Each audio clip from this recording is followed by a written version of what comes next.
వేగుల వారిని ఇద్దరిని దాచిపెట్టింది ప్రాణాలకు తెగించి, అందుకు ప్రతిఫలముగా ఆమెను ఆమె తండ్రి ఇంటి వారందరినీ ఆమెకు కలిగిన వారిని అందరినీ బ్రతుకనిచ్చెను. ఆమె నేటి వరకు ఇశ్రాయేలీయుల మధ్య నివసించినది. యోధా వంశంలోనికి వచ్చేసింది. ఆమె యేసుక్రీస్తు గోత్రంలోనికి వచ్చేసి ఉన్నది. మత్తయి సువార్త 1వ అధ్యాయంలో ఆమె పేరు ఉన్నది.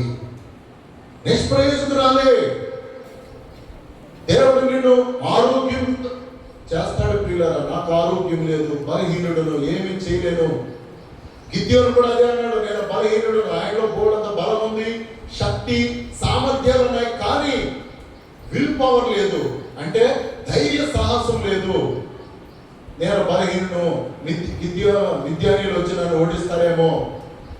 చాలా మందిలో లోపల గొప్ప పవర్ ఉంటూ ఉంటుంది, కానీ శక్తి సామర్థ్యాలు ఉంటాయి, కానీ నేను బలహీనురాలను, చేతకాని వాడిని, ఏది చేయలేను, సంపాదించలేను అంటూనే మన కాలం గడపకూడదు. ఏదో ఒకటి దేవుని పాదాలు పట్టుకొని ఆశీర్వాదకరమైన, ప్రయోజనకరమైన బిడ్డలుగా మారిపోవాలి. మన యవనస్తులు ఆటో, వ్యానం ఏదో ఒకటి కొనుక్కుంటున్నారు. చాలా నాకు సంతోషం. కార్లు కొనుక్కోవాలి, మీరందరూ పై స్థాయికి వెళ్ళాలి, ఆఫీసర్లుగా మారిపోవాలి. చదువుకుంటున్న బిడ్డలు కూడా మంచి ర్యాంకులో పాస్ అయ్యారు ప్రియులరా. తల్లిదండ్రులను గౌరవిస్తూ భయభక్తులు కలిగి దేవుని అంటి పట్టుకుని ఉంటే ఇంకా మంచి స్థానాలకు మీరు వెళతారు. ప్రయోజనకరమైన బిడ్డలుగా మారిపోవాలి. నిష్ప్రయోజకులుగా ఎవరు ఉండకూడదు. ఇందాక పాడిన పాట వచ్చినప్పుడే నాకు థాట్ వచ్చింది. ఈరోజు ఫాదర్స్ డే కాళ్ళు పెట్టి ఇందాకే కొంచెం విని, మీరు పాడుతున్న పాటలు నేను విని ఆ ఛాయ ప్రియులారా, ఇందులో నేను ఎందుకు పాటలు పాడాలి? వాక్యము, ధ్యానము, ప్రవచనము, పాదాలు పెట్టుకోవాలి, దెయ్యాన్ని వెళ్ళబట్టాలి, అన్నిట్లో ఉండాలి. ఒక దాంట్లో అనేది కాదు నా పాలసీ. ఎందుకు దెయ్యాన్ని వెళ్ళబట్టలేదు? ఎందుకు దేవుని జ్ఞానమును కలిగిన వారిగా ముందుగానే దేవుడి దగ్గర అడగలేదు? అనేకమైన విషయాలను దేవుడు ముందుగానే ప్రభు నాకు బయలుపరచని ప్రభు పాదాలు పట్టుకుంటారు. మనము దేవుని దగ్గర ఎంతో సంపద ఉన్నది, దాన్ని పొందుకోవటంలోనే మనలోనే లోపం ఉన్నది. కనుక ప్రియుల బుద్ధి, విజ్ఞాన, సర్వ సంపదలు ఆయనలో ఉత్తమమైనవి. నిష్ప్రయోజనకరమైన వారిగా ఉండకూడదు. కాబూల్, తూరు రాజన హేళనము, గలలియ దేశంలోని 20 పట్టణాలు కాబూల్, ఇవి నిష్ప్రయోజనం. ఎందుకు? పంట వేసిన, చెట్టు వేసిన బ్రతకదు, చవిటి పర్ర, ఎడారి ప్రాంతము కాబూల్ అని వాటికి పేరు పెట్టి వెళ్ళిపోయినాడు. కనుక ప్రియులరా, ఎంతకాలమైన మనము నిష్ప్రయోజనమైన వారిగా ఉండకూడదు, ప్రయోజనకరమైన వారిగా మనము మారిపోవాలి. చూడండి, హేరామురాజు ఈ నిష్ప్రయోజనమైన 20 పట్టణాల కొరకు ఎంత వెల చెల్లించాడు? 9వ అధ్యాయము 1వ రాజుల గ్రంథం 9. సమరయ స్త్రీ కూడా నిష్ప్రయోజనమైన స్త్రీ, యోహాను సువార్త 4వ అధ్యాయంలో. కానీ ఆమె మాటలు విని సుకారుల గ్రామంలో అందరూ రక్షణ వచ్చిందంట. ఆమె మాట విని, సాక్ష్యం విని, ఒక్క స్త్రీ యొక్క మాటలు విని, ఆ మాట నాకు ఎంతో నచ్చుతుంది. యోహాను సువార్త 4వ అధ్యాయం. ఆమె చెప్పిన మాటలను బట్టి అందరూ యేసు యొద్దకు వచ్చారు. ఒక గ్రామమే ఒక మాటను బట్టి, ఒక స్త్రీ మాటను బట్టి రక్షణ పొంది విలువైన గ్రామముగా మారిపోయింది, సంపద కలిగిన గ్రామముగా మారిపోయింది. మన గ్రామంలో కూడా క్షుద్ర శక్తులు ఎక్కువైపోయి, దురాత్మలు, ముగ్గులు, కుంకుమలు. 4 రోజులు ప్రార్థన మనకు చాలా కాపుదలు ఇచ్చినాయి, ఎవరిని ముట్టుకోకుండా. ఏమంటే కొన్ని అవసరమైతే నేను తొక్కుకుంటూ వెళ్తాను, ఏమి భయపడను. కొబ్బరికాయలు, నిమ్మకాయలు ఏమైనా కానీ. ఎందుకనగా గాడ్స్ పవర్, దేవుని శక్తి ఉంటే. అది లేకపోతే బాబోయ్ ఏమైపోతుందో, ఏ కీడో.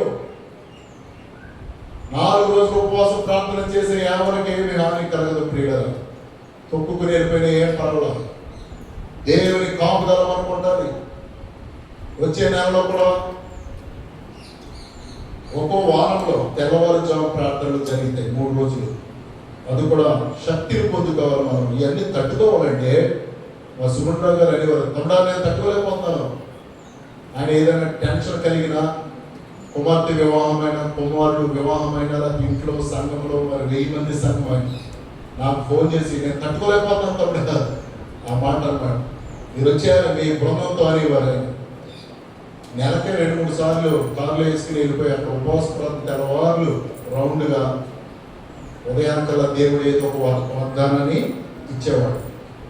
ఈ మాట ఎందుకు వచ్చిందంటే మనం ఈ లోకంలో ఉన్న కష్టాలని, శ్రమల్ని, బాధల్ని, ఈ యొక్క సాతాను పెట్టే కిరికిరులను తట్టుకోవాలంటే ప్రార్థనే ఔషధం. ప్రియులు, ఏదో మూలంగా ఒక భక్తుడు ఆధారంగా వాటిని మనం చేసుకుంటే దేవుడు ఎంతో జయమును ఆయన అనుగ్రహిస్తాడు. 1వ రాజులు 9:14 హీరాము 240 మణుగుల బంగారములు 200 మణుగుల బంగారములు రాజులకు పంపించెను. 240 ఉంటుందేమో, 240 మణుగుల బంగారములు రాజులకు పంపించెను. వేటి కొరకు? ఈ నిష్ప్రయోజనమైన ఈ 20 పట్టణాల కొరకు ఎంత మూల్యం చెల్లించాడు హీరాము రాజు? 240 మణుగుల బంగారం. పాపైన మన కొరకు కూడా క్రీస్తు ఎంత మూల్యం చెల్లించాడు నిష్ప్రయోజనమైన నీ కొరకు. అపోస్తల కార్యంలో తన స్వరక్తం ఇచ్చి నిన్ను సంఘముగా సంపాదించుకున్నాడు. ప్రియులారా, 240 మణుగుల బంగారం ఈ 20 పట్టణాలు, కాబూల్ నిష్ప్రయోజనమైన ఈ పట్టణాల కొరకు ఎంత మూల్యం హీరాము రాజు చెల్లించాడంటే ఎన్ని టన్నుల బంగారమో చూడండి, మణుగుల బంగారము. అపోస్తలుల 20:28 క్రీస్తు నిన్ను సంపాదించడానికి పాపివైన, ఎందుకు పనికిరాని మానవుడైన నిన్ను యేసయ్య తన స్వరక్తమిచ్చి, ప్రాణమిచ్చి, రక్షణనిచ్చి, దేవుడు తన స్వరక్తమిచ్చి సంపాదించిన తన సంఘములోనే ఉన్నామంటే క్రీస్తు స్వరక్తము ఇచ్చి నిన్ను సంపాదించుకున్నాడు. ప్రాణం పెట్టాడు నీ కొరకు, మూల్యం చెల్లించాడు. ప్రియులారా, నిష్ప్రయోజనమైన మనకు ఏ విలువ ఉంది? నీ కొరకు ముళ్ళ కిరీటము 19 ముళ్ళులు ఆయన తలలో దిగిపోయినాయి. మసుట్లో 3 ముళ్ళులు వెనక భాగంలో, ఒకటి తక్కువ 40 కొరడా దెబ్బలు, ఒళ్ళంతా గాయములు, 6.5 లీటర్ల రక్తము. ఒక్క బొట్టు కూడా ఉంచుకోలేదండి యేసు ప్రభు. ఆఖరిని ఆ శతాధిపతి డొక్కలో పొడిచినప్పుడు నీళ్లను రక్తము స్రవించిన ఇంకా ఆఖరి బొట్టది. రక్తం లేకపోతే నీళ్లు వస్తాయి, ఇంకా ఆ చెమట లోపల. ఇంకా ప్రియులరా, నీ కొరకు అంత మూల్యం చెల్లిస్తే నీవు దేవునికి ప్రయోజనకరమైన వారిగా ఉంటున్నారా? దేవుడు నాకేం చేశాడు? ఇంకా ఆయన స్వరక్తమిచ్చి నేను సంపాదించుకున్నాను. ఎవరు చెల్లించలేనంత వెల, మూల్యం నీ కొరకు కట్టాడు. ఆయన సైతాను చేతుల నుండి విడిపించాడు, పాపపు కట్ల నుండి నీకు విడుదలనిచ్చాడు. అంతకంటే ఏం చేయాలి ప్రియులారా? అంతా నిష్ప్రయోజనమైన వారిగా మనం ఉండకూడదు. సువార్తను ప్రకటించాలి, దెబ్బలు తినాలని వాక్యమును ప్రకటించాలి. నీవు నేనేం చేతకాని వాడిగా, నిష్ప్రయోజనమైన వారిగా ఉండకూడదు. ప్రియులారా, శనివారము వాక్యం చెప్పేవారు ఇంకా లేవాలి. విక్టోరియమ్మ గారు ఒక్కరే నాకు కనబడుతున్నారు. ఏంటి, ఒక్కొక్క అరగంట 20 నిమిషాలు నీ కొరకు స్వరక్తమిచ్చి నేను సంపాదించుకోండి. ఇంకా నిష్ప్రయోజనమైన వారిగా నేను ఏ ఉందండి, ఉన్నారులేండి, వాళ్ళ చెప్తారు, ఏడ చెప్తారు. నీ కొరకు చెల్లించినది వేస్ట్ అయిపోవలసిందేనా? శాపదేశపు రాణి కూడా 2వ దినవృత్తాంతములో 9:9 సొలొమోను కూడా 240 మణుగుల బంగారం ఇచ్చి వెళతారు. ఆ నాటి కాలంలో 240 మణుగుల ఆమె రాజులకు 240 మణుగుల బంగారములు 240 మణుగుల బంగారములు విస్తారమైన గంధవర్గములను రత్నములను ఇచ్చెను. ఆ రోజుల్లో 240 240 మణుగులు బంగారం అంటే ఒక బ్రాండ్ ఏమో. హేరామరాజు కూడా 240. నేను వాక్యం చదివినప్పుడు ఈ రెండు ట్యాలీ అయ్యి ఏంటి ఆ రోజుల్లో మన కట్టవేత్త కదా 1116 330 116 అన్నట్లుగా ఆ రోజుల్లో 240 మణుగులు అంటే ఒక హందాకు అదొక బ్రాండ్ అనమాట. శాబదేశం రాణి కూడా ఇచ్చి ఉన్నది. నేను మరలా హేరామరాజు కాడికి 2 డిఫరెన్స్ చూసినప్పుడు ట్యాలీ అయినాయి. ఈయన కూడా 240 మణుగుల బంగారం వెల చెల్లించారు. శాబదేశం రాణి వెళుతూ సొలొమోను ఆమె తెచ్చిన దానికంటే 2 అంతలు ఇచ్చి పంపాడంట. దాని కన్క్లూషన్ నేను రాసుకోలేదు రెఫరెన్స్ లో, టైం ఇస్తే చూపించగలడు. కానీ ప్రియులారా, మనం చేసిన దానికి దేవుడు ప్రతిఫలం ఇస్తాడు. రూతు 2:10 యెహోవా నీవు చేసిన దానికి ఆయన ప్రతిఫలం ఇచ్చును. కనుక దేవుని కొరకు చిన్న సత్క్రియ మనం చేయాలి. ప్రియులారా, మన స్థితిగతులు మారాలంటే మనం కూడా చిన్న చిన్న క్రియలు మనం చేయాలి. క్రియలు చేయకుండా దేవుని యొద్ద నుండి ఆశీర్వాదాలు రావు. ఏ భక్తుడైనా చూడండి, అబ్రాహాము సింధూరవనంలో 18వ అధికారంలో ఏదో చిన్న ఆహారము లేకపోతే చిన్న సత్క్రియ, మనం కూడా యేసు ప్రభు బిడ్డలుగా ప్రియులుగా దేవుని కొరకే మనం త్యాగాలు చేయాలి. దేవుని కొరకే మనం అవమానాలు పడాలి. నీ కొరకు 240 మణుగుల బంగారమైన వెల చెల్లించడే నిష్ప్రయోజనమైన తూ అంటే తారాని మనల్ని గుమ్మస్తాగా కూడా నేను ఎట్టుకొని పోహా నా వాళ్ళని ఏమండి, గుమ్మస్తా కూడా పనికి రామని పోవతలు కన్నవాడు కూడా ఉన్నారు ఇందులో. కానీ నిష్ప్రయోజనమైన నీకు గొప్ప విలువనిచ్చాడు, ఘనతనిచ్చాడు, ప్రియులారా మంచి పేరు. మరి మనం దేవునికి కృతజ్ఞతాస్తుతులు చెల్లిస్తున్నామో. నేను కూడా ఒకప్పుడు నిష్ప్రయోజనమైన వాడిని, ఎందుకు పనికి రానివాడిని. కానీ క్రీస్తులోనికి వచ్చిన తర్వాతే నా విలువ, ఘనత, ఆర్థిక అంతస్తులు అన్ని పెరిగినవి. ప్రియులారా, నేను ఖచ్చితంగా చెప్పగలను. క్రీస్తు నీ కొరకు మూల్యం చెల్లించాడు. శాబదేశం రాణి సొలొమోనుకు 240 మణుగుల బంగారం రత్నవర్ణాలు ఇచ్చి ఉన్నది. హేరామరాజు కూడా నిష్ప్రయోజనమైన నిన్ను కొనటానికి యేసుక్రీస్తుకు తన ప్రాణం పెట్టాడు. ఇంకా దేవుడు నాకేం చేశాడు అంటున్నా, కానీ దేవునికి నీవేం చేశావు? వేడి మీద లెక్కెట్టుకోండి. అసలు నిష్ప్రయోజనమైన నీ కొరకు ఆయన వెల చెల్లించి నిన్ను కొని ఉన్నాడు.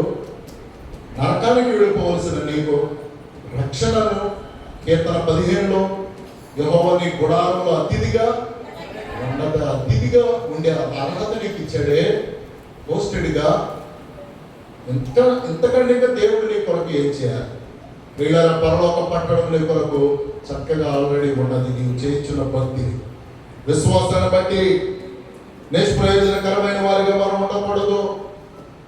సమాజంలో కూడా మంచి పేరు సంపాదించాలి, ఆదాయం కలిగిన వారిగా ఉండాలి. ఉన్న వాటితో సరిపోవు, ఇంకా పిల్లరా గొప్ప అర్హత కలిగినటువంటి వారిగా ఉండాలి.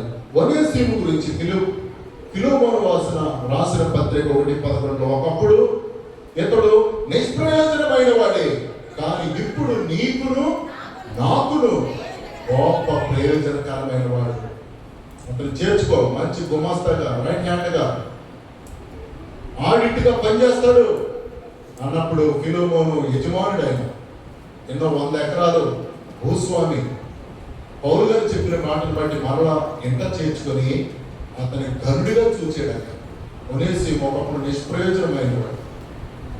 పౌలుకును నీకును నాకు అనే మాటే ఫిలోమోను కూడా పౌలు చేతిలోనే రక్షణ పొందాడు. ఆయన గొప్ప సమాజంలో అరిమత యోసేపు వంటి వ్యక్తి. అయిన పౌలు గారు ఆ ప్రాంతం వచ్చినప్పుడు రక్షణ పొందిన మాటను బట్టి నీకును నాకు పత్రికలు రాయటంలో, రక్షణ సువార్తను ప్రపంచానికి అందించడంలో ఈయన రాసేడు. మంచి రైటర్ అయినా.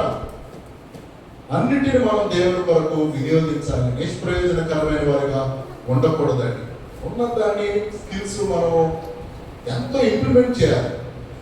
ఎంతగానో మనము డెవలపింగ్ చేసుకున్నప్పుడు అన్నింటిలో కూడా మనం రాణించగలం. కనుక ప్రియమైన వాళ్ళారా, ఒకటో తిమోతి 4:14 పౌలు గారితో కూడా ఒక హెచ్చరిక చేస్తాడు. పౌలు గారు తిమోతి తోటి, తిమోతి నీలో ఉన్న వరమును అలక్ష్యము చేయవద్దు, పెద్దల హస్త నిక్షేపణను కూడా నిర్లక్ష్య పెట్టవద్దు. అభిషేకము హస్త నిక్షేపణ అంటే చేతుల నుంచి దీవించినప్పుడు తీసుకో, స్వీకరించే ఏడ దీవులు నాకెందుకు అనుకో. పెద్దల యొక్క హస్త నిక్షేపణను తిరస్కరించవద్దు, రిజెక్ట్ చేయవద్దు. అంటే చేతుల్లో అభిషేకము దీవించబడు. మనుషుల దయందును దేవుని దయందుని వర్ధిల్లు. నీలో ఉన్న వరమును తలాంతును అలక్ష్యము చేయవద్దు. నిష్ప్రయోజనంగా మనలో ఉన్న టాలెంట్లు కూడా దేవుని కొరకు వినియోగించకపోతే ప్రియులరా, చక్కగా మనం వినియోగించాలి. దేవుని కొరకు, సంఘము కొరకు ప్రేమ విందు చాలా మంది బాణాలతో చేయించున్నారు. దేవుడు తప్పకుండా దీవిస్తాడు బిడ్డలను, ఆశీర్వాదకరంగా ఆయన చేసేటువంటి వాడు. కనుక నిష్ప్రయోజనకరంగా కొన్ని రిఫరెన్స్లు రాసుకున్నాం. న్యాయాధిపతుల గ్రంథంలో యవనస్తులు కూడా కాబూల్ అనగా నిష్ప్రయోజనమైన వారిగా ఉండకూడదు, నీవు ప్రయోజనకరమైన విలువైన వ్యక్తిగా మారిపోవాలి. ప్రియుల అతను వచ్చి కూర్చుంటే చాలు అన్నంత విలువగా మారిపోవాలి. స్త్రీ అయినా పురుషుడైనా వాల్యుబుల్ పర్సన్.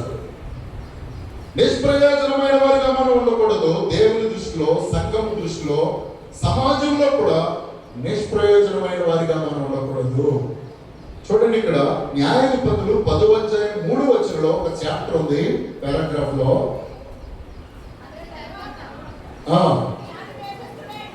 ఏమా గిలాదు దేశస్థుడైన యాయీరు నియమింపబడిన వాడే 22 సంవత్సరములు ఇశ్రాయేలీయులకు న్యాయాధిపతిగా ఉండెను. అతనికి 30 మంది కుమారులుండిరి. వారు 30 గాడిద పిల్లలనెక్కి 30 గాడిదల మీద ఎక్కి తిరుగువారు. 30 ఊర్లు వారికి ఉండెను. చూడండి, వీళ్ళు 30 కుమారులు ఉన్నారంట. ఒక న్యాయాధిపతికి, యాయీరు అనేటువంటి ఆయనకి 30 మంది కుమారులు. ఈ పని ఏంటంటే గాడిద మీద ఎక్కి ఇంకా తిరగడమే. 30 ఊర్లు ఉన్నాయంట వాళ్ళకి. ఎంత స్వాస్థ్యం మనం కష్టపడాలి ప్రియుల. తల్లిదండ్రులు ఎంత సంపాదించినా లేకపోతే వచ్చేది ఎంతైనా నీ పని, నీ డ్యూటీ అదే. కూర్చుంటే కొండలైనా కరిగిపోతాయంట, కొండలైనా కరిగిపోతాయి. కష్టపడుతూ ఉండాలి, ప్రభువు మీద ఆధారపడాలి, డిపెండ్ అవ్వాలి, పరిశుద్ధాత్ముని నింపుకోవాలి. భూమి మీద బ్రతికినప్పుడు నిష్ప్రయోజనమైన వారిగా మనం ఉండకూడదు. ఏ పని చేసినా ప్రతిఫలముగా చేయాలి. చనిపోతే పరలోకంలో నీవు ఉండాలి. ఇది మన ఎయిమ్, మన గురి. ఇక్కడ యాయీరునే ఆయన ఉన్నాడు. ఆయనకి 30 మంది కుమారులు. ఆ 30 మంది 30 గాడిద పిల్లలకి ఊరికినే తిరుగువారు. ఏమండి, ఎవరొస్తారు ఊరికినే బండి, బైక్, డ్యూకులు ఊరికినే వేసి తిరగకూడదు. ఆకివీడు వెళ్ళామంటే ఏదో పని. నాదన్నీ ప్రిన్సిపల్గా ఉండాలని ఆకివీడు వెళ్ళారంటే 4-5 పనులు రాసుకుంటాను. వారంలో ఆకివీడు వెళితే, భీమవరం వెళితే మా ప్రిన్సిపల్ అని చెప్పాను నన్ను మీకు. హైదరాబాద్ వెళ్ళినా అక్కడ పనులు ఏమేమి చేసుకోవాలి, ఏమి కొనాలి, అప్పుడు మర్చిపోతానని గుర్తుకొచ్చినప్పుడల్లా హైదరాబాద్ అని పేరు పెట్టుకుంటాను ఒక లిస్టు. భీమవరం వెళితే ఏం కొనాలి, ఏం మర్చిపోకుండా 4-5 పనులు. ఆకివీడు వెళ్ళినా 4-5 పనులు. ఊరికి నేను ఒక పని చూసుకుని మర్చిపోయాను అనేది కాదండి. ఆకివీడు అని పెట్టుకుంటాను నేను. ఏమేమి పనులు, చిన్న పిన్నిస్ కూడా రాసుకుంటాను. వేస్ట్ వెళ్ళి రావటం అంటే నాకు ప్రాణం పోతుంది, పెట్రోల్ కూడా. అందుకని ఎక్కువ నేను బండి మీద వస్తాను. అమ్మగారు కూడా, బాబా నేను బండి ఎక్కలేకపోతున్నాను. ఎందుకు సాధ్యమైనంత వరకు ఇంకా నలుగురు అయితే కారు మీద. సో ప్రియులుగా ఏది చేసినా ప్రిన్సిపల్గా చేయాలి. నైతిక విలువలతో చేసేవారిగా ఉండాలి. భౌగోళిక విషయాలు చాలా దారుణంగా ఉన్నాయి లోకంలో. అన్నింటినీ గుర్తిరుగుచు యాయీరు ఆయనకి 30 మంది కుమారులు ఉన్నారంట. 30 మంది కుమారుల పని ఏంటంటే గాడిదల మీద ఎక్కి ఊరికినే తిరిగి రావటం. యవనస్తులు కూడా పర్ఫెక్షన్ కలిగిన వారుగా ఉండాలి. ఊరికినే వెళ్ళి రావటం, ఊరికినే వేస్ట్, బండిలో పెట్రోలు, దానికి వాల్యూ, ఒక పని జరగాలి, ₹1 సంపాదించే వారిగా ఉండాలి. పిల్లలు ఏది వేస్ట్ చేయకూడదు. వెళ్ళేమంటే ఏదో ఒక మంచి జరగాలి, ₹1 సంపాదించుకునేటువంటి వారిగా ఉండాలి. యవనస్తులు ఊరికినే ఖర్చు పెట్టేసేవారిగా, వేస్ట్ వ్యానిటీ చేసేవారిగా ఉండకూడదు. ఈ 30 మంది కొడుకులు కుమారులు అంటే గాడిదల మీద, పిల్లలు అన్నాడు కానీ ఇంకా గాడిదల మీద ఎక్కి ఇంకా వారు తిరుగువారు. ఏంటంటే అంతే,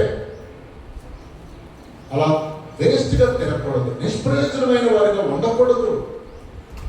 భూమిని స్వతంత్రించుకోవాలి, కుటుంబాన్ని నడిపించుకోవాలి, ఆశీర్వాదకరంగా నేటి తరం ఉండాలి. పెళ్లికి ముందు అన్ని సంపాదించేసుకోవాలండి యవనస్తులు. మత శిఖమణి ఉన్నాడు మా కాలనీలో, పెద్ద ఇల్లు కడతాడు. ఎంత జాగ్రత్త పడాడు అంటే మన అమ్మగారి దగ్గర, సీఎం కుమార్ గారి దగ్గర ఫాదర్ పనిచేస్తాడు, కూలి పని జార్జి. పెద్ద బిల్డింగ్ కట్టేశాడు. మరొకటి కొన్నాడు, బ్యాంకులో చిన్న క్లర్కే, కానీ వాడు ₹1 వేస్ట్ చేయకుండా మంచి జాగ్రత్త కలిగి అన్ని సంపాదించుకొని, యవనస్తులు కూడా పెళ్లికి మీరే సంపాదించుకోవాలి. పెళ్లికి అయ్యే ఖర్చులు చక్కగా బంగారం, భార్య కూడా ఏదో ఒకటి ఏమిటి మంచి జాగ్రత్త కలిగిన వారుగా, ఇల్లు కట్టేవారుగా ఉండాలి. ఇల్లు శిథిలం అయిపోతారో చూస్తూ ఉండకూడదు. ఇది ఎలా రిపేర్ చేయాలి, దీని ఎలాగా పాడైపోయిన దాన్ని బాగు చేసుకోవాలి. ఇది భౌగోళిక విషయాలు, ఆర్థిక శాస్త్రం. ఇది జ్ఞానం కలిగిన వారుగా ఉండాలి. ప్రియుల ఆరోగ్య విషయంలో కానీ, తిండి వ్యవహారంలో కానీ త్రాగుడుకు దూరంగా ఉండాలి క్రైస్తవులు. ప్రియుల జోదములకు దూరంగా ఉండాలి. పాన్పరా కానీ, డ్రగ్ కానీ ఎడిక్ట్ అవ్వకూడదు. జాగ్రత్త కలిగిన వారు ఉండాలి. బహు